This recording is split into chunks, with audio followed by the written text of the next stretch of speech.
Hər zaman bütün problemlərdə pozitivəm, güclüyəm, hər şey əladır deyən insanlar yəqin ki, sizin də ətrafınızda var. Onlar kənardan necə güclü görünürlər, sanki heç nədən yıxılmırlar, həyata möhkəm tutunublar. Bu da bizdə daha çox pozitiv olmaq motivasiyası yaradır.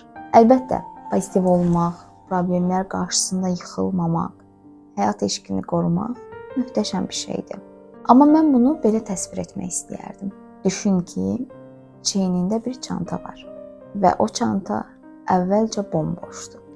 Hər problem isə sanki kiçik bir odun parçasıdır. Odun əvvəl sənə ağır gələ bilər. Amma yandırmağı bacarsan, həm yoxa çıxar, həm də sənə işıq və istilik verər. Sən hər problemlə qarşılaşdıqda o odun parçasını çantana atırsan.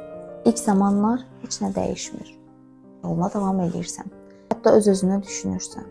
Belimdə çanta olsa da, içi dolu olsa da, yenə çox yaxşı gedirəm. Güclüyəm.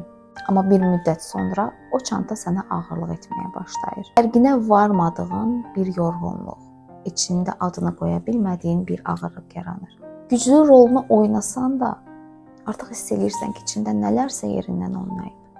Və bir gün gəlir. Sonuncu, çox kiçik görünən bir odun parçasını çantaya qoyanda artıq çökürsən. Çünki problem böyük olmadığı halda belə o çanta artıq həddindən çox dolu.